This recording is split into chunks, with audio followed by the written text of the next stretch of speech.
In this lecture, we will discuss the introduction of crashing of a project. While discussing the scheduling of project activities in previous section, the cost of resources consumed by activities were not taken into consideration. In the previous lectures, we discussed the CPM and PERT method to find the project duration.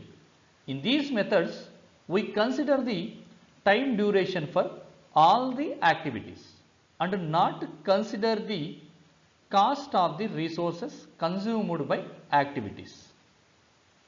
The project completion time can be reduced by reducing the normal completion time of critical activities. So, crashing is the reduction of project completion time by reducing the normal completion time of critical activities by adding a extra resources for the critical activities. Moreover, this crashing can be increase the cost of the project. The crashing of normal completion time of critical activities will be increase the total cost of the project. But the decision maker will always look for the trade-off between total cost of the project and total time required to complete it. Next, we have to look for the project cost. Project cost is the total cost of any project comprises of direct and indirect cost. So, total cost equal to direct cost plus indirect cost. Let's see what you mean by direct cost. Direct cost is directly depend upon the amount of resources available in the execution of individual activities. For examples, manpower loading, material consumed, etc. The direct cost increases if the activity duration is to be reduced.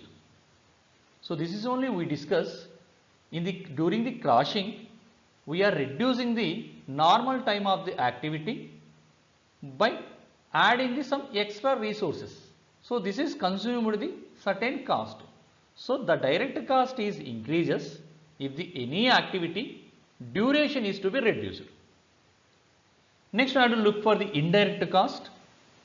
Indirect cost is associated with overhead expenses such as managerial services, indirect supplies, general admissions, etc.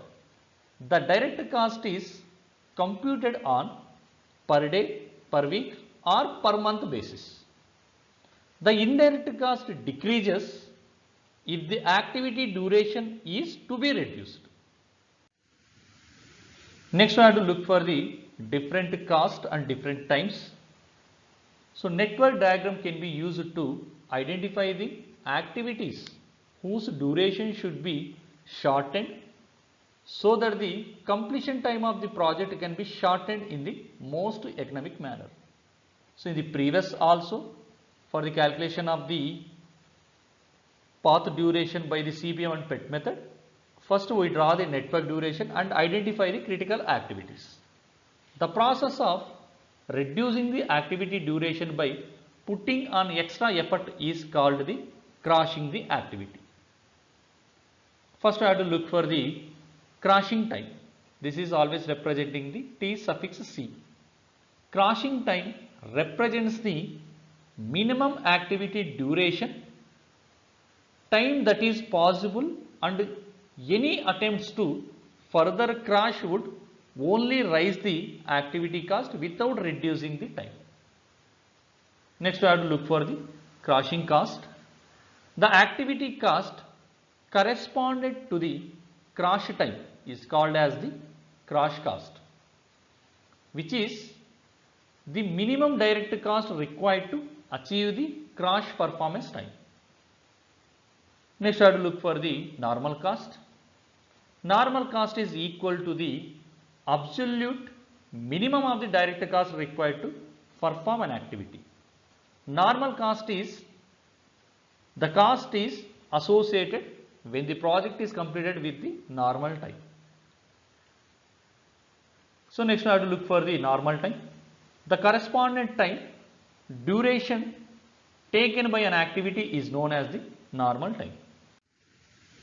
Next we have to look for the cost slope. What do you mean by cost slope? See, cost slope indicating the increase in cost per unit reduction in time. In general it is defined as the, so it is the ratio between the difference of the cross cost and normal cost to the differences between the normal time and the cross time. So cost slope equal to cross cost minus normal cost divided by normal time minus cross time.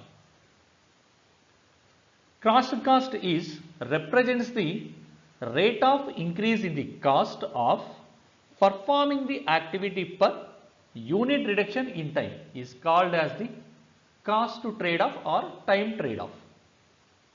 This cost slope is varies from activity to activity. The total project cost is the sum of the project's direct and indirect cost.